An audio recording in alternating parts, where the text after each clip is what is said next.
Muy buenas tardes, profesor Galicia. Mi nombre es Luis Fernando González Sánchez.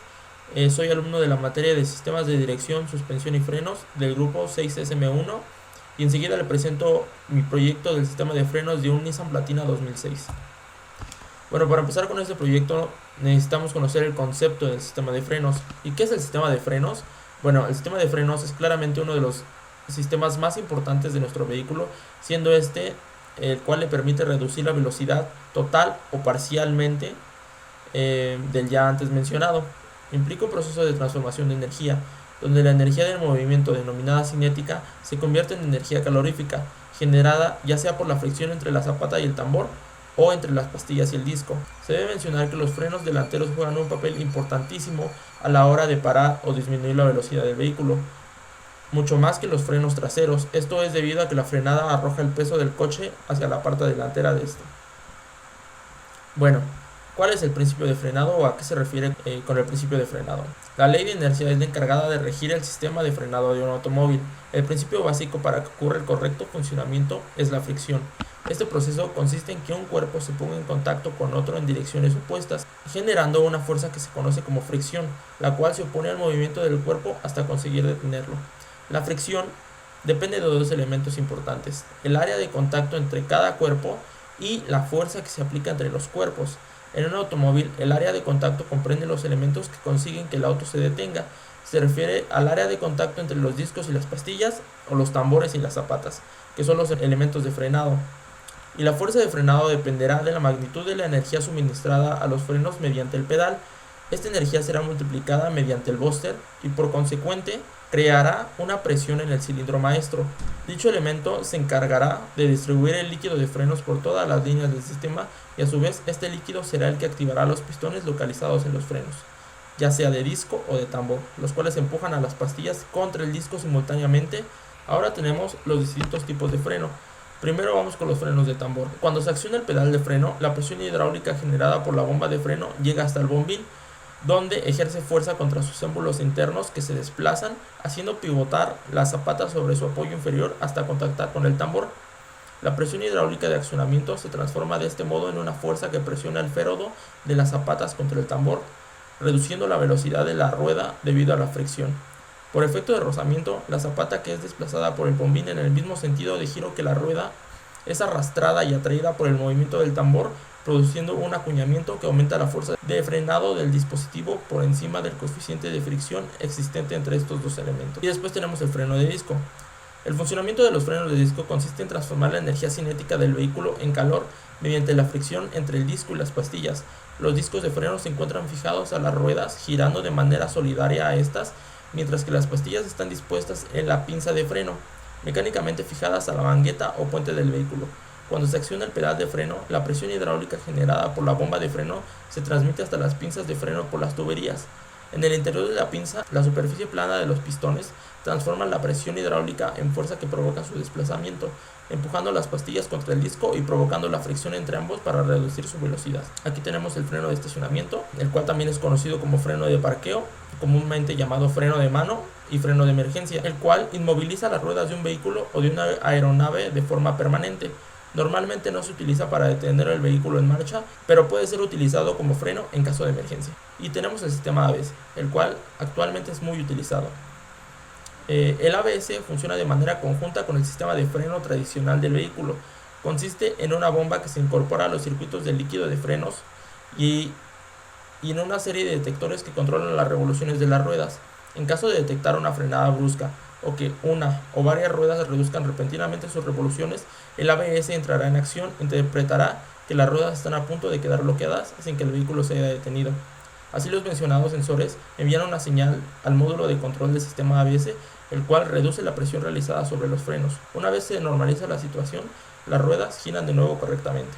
El ABS controla nuevamente el giro de las ruedas y actúa otra vez si éstas están a punto de bloquearse por la fuerza de frenado. Hay algunos factores que se tienen que tomar en cuenta o que tomé en cuenta para realizar los cálculos de este proyecto. Como sabemos, al momento de frenar hay diversos factores a tomar en cuenta, no solo los mismos sistemas de frenos, pero sí es importante que la combinación de dichos factores en conjunto del sistema de frenos nos lleva a la reducción total o parcial de avance de nuestro vehículo. Dichos factores son la resistencia a la rodadura, resistencia aerodinámica, resistencia a la pendiente y la fuerza de frenado. ¿Qué es la resistencia a la rodadura? La resistencia a la rodadura representa un 20 y un 30% de la energía destinada a mover las ruedas de un vehículo. Esta fuerza se opone al desplazamiento del vehículo y se origina por el fenómeno que ocurre en la zona de contacto del neumático con el asfalto. La resistencia a la rodadura representa la segunda fuerza más importante que se opone al movimiento de un vehículo después de la resistencia aerodinámica. No obstante, circulando a bajas velocidades, la resistencia a la rodadura se convierte en la fuerza más importante, incluso por delante de la aerodinámica. Se trata de una fuerza que se opone al movimiento de rodadura y es originada cuando el cuerpo que rueda sobre una superficie se deforma o es la superficie misma la que se deforma, o podrían ser ambos a la vez los que se deforman. Esta deformación, aunque solo sea ligera, es producto de las presiones existentes en los puntos de contacto entre el cuerpo rodante y la superficie de rodadura. Resistencia aerodinámica. La resistencia aerodinámica se refiere a la oposición de los alrededores, en este caso el aire, al movimiento del vehículo. De todas las fuerzas que se originan en un vehículo contra su desplazamiento, la resistencia aerodinámica es la principal y su magnitud aumenta enormemente en función a la velocidad del vehículo. La magnitud de la fuerza aerodinámica que se genera en contra del movimiento del vehículo depende de diferentes factores, originados por el fluido, en este caso el aire, y por el sólido móvil, en este caso nuestro vehículo. Los factores originados por el aire son la viscosidad del mismo, la densidad y la presión. Los factores originados por la carrocería del vehículo son el diseño de su forma, la rugosidad, la superficie del área de contacto con el aire y la velocidad relativa entre el vehículo y el aire. Enseguida tenemos la resistencia a la pendiente. La resistencia de una pendiente depende del perfil de la calzada y de la masa del vehículo. El auto precisa disponer de una mayor fuerza de propulsión para vencer la resistencia ofrecida por la pendiente. Es necesario contar, por lo tanto, con una mayor potencia del motor para evitar un descenso de la velocidad y compensar la potencia de la pendiente. La pendiente es una forma de medir el grado de inclinación del terreno. Puede expresarse en grados o en porcentaje de inclinación. Y por último tenemos la fuerza de frenada. Son todas aquellas fuerzas generadas por el sistema de freno, dependiendo de diversos factores como el tipo de freno usado, la fuerza que se aplicó mediante el pedal de freno, la multiplicación de la fuerza y el correcto funcionamiento del sistema. Bueno, enseguida pasaré a explicar los cálculos que se tuvieron que realizar para poder diseñar el sistema de frenos de este auto, que en este caso es un Platina 2006, empezando con la ecuación fundamental del frenado. Bueno, como se pudo analizar en el marco teórico, hay diversos factores que influyen en la frenada del automóvil, no solo el sistema de frenos mismo, por lo cual este será el punto de partida del trabajo. Enseguida tenemos la ecuación fundamental de frenado. Debido a que las pendientes generan distintos tipos de ángulos, su efecto en el caso de estos cálculos se va a despreciar. Enseguida tenemos la resistencia a la rodadura. Aquí presento la fórmula que se va a utilizar para realizar los cálculos de resistencia a la rodadura. Debemos tomar en cuenta que esta resistencia se puede obtener mediante el peso que recae sobre cada neumático, pero por esta ocasión hemos decidido realizarlo con el peso total del vehículo. Bueno, en primer lugar tenemos el coeficiente de resistencia a la rodadura, el cual lo encontramos de una página de Wikipedia. Tenemos la masa del vehículo y la aceleración de la gravedad, y como podemos ver en el lado derecho tenemos el cálculo. Enseguida tenemos la resistencia aerodinámica. Como se puede ver en pantalla, aquí está la fórmula que se usó para la realización de este cálculo, donde tenemos que ρ es la densidad a nivel del mar, y la obtuvimos mediante este cálculo que podemos ver en la parte inferior. Enseguida tenemos el área frontal, basándonos en la fórmula que presento en pantalla. Obtuve el factor de relleno imprimiendo y pegando en una hoja milimétrica una fotografía de la parte frontal del vehículo, para así de esta manera obtener el factor de relleno. Posteriormente, con los datos de ancho y altura del automóvil que nos otorga el fabricante, se puede conseguir el valor del área frontal. Por último, tenemos el coeficiente de penetración aerodinámica. Como puede ver en la presentación, tenemos una tabla donde se presentan distintos coeficientes de penetración aerodinámica, y tenemos el de nuestro automóvil, que es el Nissan Platina. La velocidad de circulación. Realmente se usará como límite la velocidad máxima de circulación, haciendo una iteración de 10 en 10 desde 1 hasta 180, la cual es la velocidad máxima según fabricante. Bueno, enseguida le presento los resultados que se obtuvieron de la fuerza aerodinámica y la gráfica de comportamiento, como también la potencia de motor, la cual se obtuvo a partir de multiplicar la fuerza aerodinámica por la velocidad y además la gráfica de comportamiento. Posteriormente se hicieron los cálculos para la fuerza de frenado y par de frenado con las fórmulas que se pueden apreciar en pantalla. En primer lugar se hizo la fuerza de frenado en disco, como se puede observar en pantalla, y hay un dato importante que se tiene que agregar aquí, que es el coeficiente de fricción. Para obtener el coeficiente de fricción, primero se tenía que saber qué balatas son las correctas, encontrando que el automóvil trabaja con balatas tipo Firelock FI 011 46 82 56 FF. Las dos últimas letras me indican el rango de coeficiente de fricción por el cual trabaja el auto, siendo este 0.351 a 0.450. Y posteriormente, ya con esta fuerza de frenado, se calculó el par de frenado del disco. Enseguida tenemos los cálculos realizados para fuerza y par de frenado de nuestro tambor. Posteriormente se hizo el cálculo de la distancia de frenado mediante la fórmula que tenemos en la parte superior derecha, donde se analizará la distancia de 1 hasta 180 kilómetros, la cual es la velocidad máxima que puede alcanzar el vehículo según el fabricante, haciendo una iteración de 10 en 10, y se tomarán tres eficacias: al 100%, 75% y 50%. Posteriormente se hizo el cálculo de tiempo de frenado con la fórmula que tenemos en la parte superior derecha, tomando los mismos factores de 1 a 180, haciendo iteraciones de 10 en 10. Bueno, enseguida se tienen los cálculos de la dinámica y cinemática de la frenada. Aquí lo que se va a hacer es calcular el centro de gravedad, las reacciones que tiene el suelo sobre el antes ya mencionado, el reparto de pesos en la frenada y el par necesario para detener el vehículo.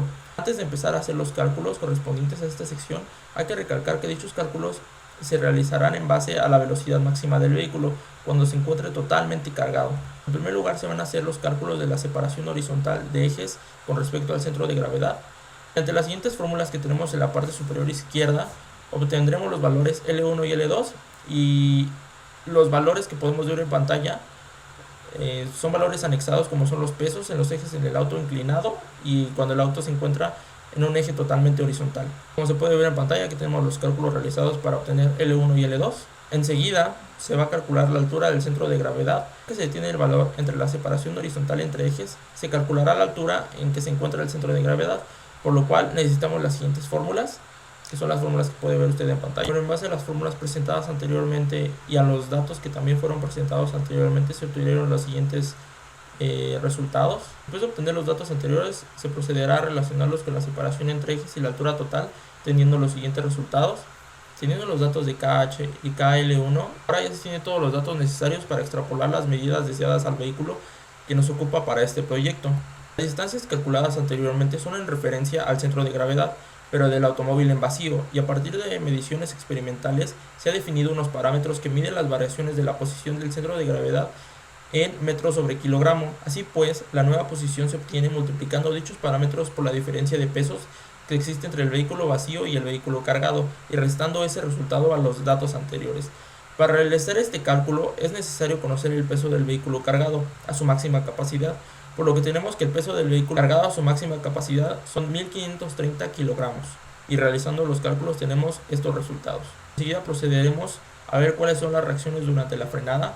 Para poder calcular las reacciones producidas durante la desaceleración es necesario conocer la magnitud de la fuerza de inercia, por lo cual serán los cálculos correspondientes para descifrar el valor de esta incógnita, calculando la desaceleración suponiendo que contamos con una velocidad máxima de 180.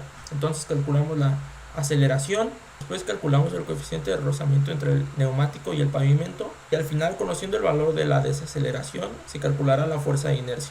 Ahora, conociendo la fuerza de inercia, se calcularán las reacciones que habrá en el eje delantero y trasero, además de las fuerzas de rozamiento en los ya antes mencionados. Como podemos ver en pantalla, tenemos las fuerzas normales en el eje delantero y trasero, además de los cálculos de las fuerzas de rozamiento, igualmente en el eje delantero y trasero. Enseguida tenemos los cálculos del par de frenado requerido. Primeramente se calculará el radio efectivo del neumático del vehículo, y así de esta manera tener todos los datos disponibles para obtener los pares de frenado del disco y de tambor. Como podemos ver, tenemos todos los datos de nuestro neumático teniendo un 175-65R14. Teniendo el radio efectivo de nuestro neumático, enseguida se calculará el par de frenado requerido, el cual es el mismo que el momento que producen las fuerzas de rozamiento con respecto al centro de la rueda, y enseguida podemos ver los resultados. Posteriormente se calcularán los frenos de tambor. Los datos que ve en la parte izquierda son todos los datos que se tomaron para poder realizar los cálculos de freno de tambor. Primeramente se realiza el cálculo de longitud angular de material de fricción, después se calcularán los valores de capa y lambda, Y teniendo en cuenta la condición geométrica, se calculó A. Enseguida se calculó el factor de reparto entre zapatas. Posteriormente se calculó el par generado por cada una de las zapatas, teniendo los siguientes resultados. Después se calculó la anchura de las zapatas con las fórmulas presentadas en pantalla. Aquí tenemos los resultados de la anchura de zapatas y enseguida se procederá al cálculo térmico. Primeramente se va a calcular cuánta energía cinética transformada en energía calorífica se va a transmitir. Esto se realizará mediante las siguientes fórmulas. En la parte de abajo podemos ver los resultados de dichas fórmulas aplicadas.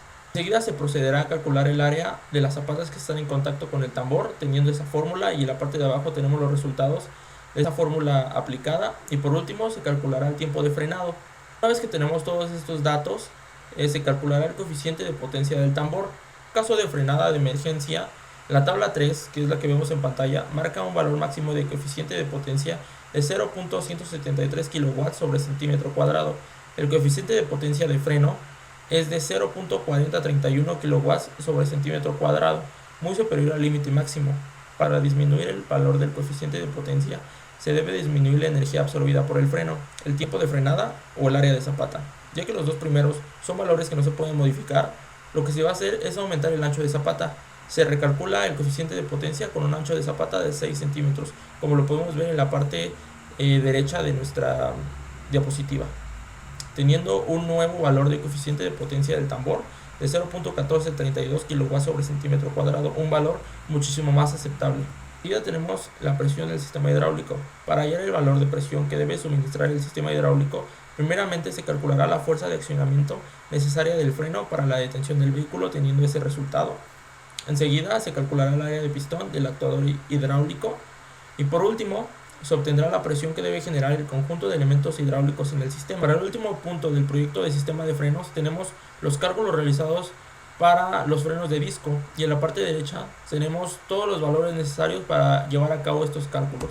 Bueno, para comenzar se procederá a calcular los radios interior y exterior de nuestro disco, los cuales los tenemos en pantalla, y enseguida se halló la longitud angular que debe tener la pastilla para generar el par de frenado requerido. Con dicho valor, enseguida se calculó el coeficiente de seguridad. Enseguida tenemos el cálculo térmico. Al igual que en el freno de tambor, lo primero que se debe hacer es calcular cuánta energía cinética transformada en energía calorífica se va a transmitir al disco, lo cual se realizará en la siguiente fórmula, como lo podemos ver en pantalla, teniendo 457.086 kW. Después se calculó el área de pastillas en contacto con el disco durante la frenada, teniendo 22.627 centímetros cuadrados. Teniendo estos valores, se calcula el coeficiente de potencia para nuestro disco. Bueno, enseguida se presentan los cálculos para la presión en el circuito hidráulico. Para conocer dicha presión, se calcularon diversos factores, empezando por la fuerza normal, y después se calculó la energía de presión que debe generar el conjunto de elementos hidráulicos, como lo tenemos en pantalla, 2.671 megapascales o 26.71 bar. Para concluir este trabajo tenemos los cálculos para el sistema de mando hidráulico, siendo este el conjunto de elementos que amplifican y transmiten a los frenos el esfuerzo ejercido por el conductor, siendo 900 Newton como resultado. Profesor, ese es mi proyecto del sistema de frenos aplicado para un Nissan Platina 2006. Espero haya sido de su agrado. Que tenga una buena tarde. Muchísimas gracias.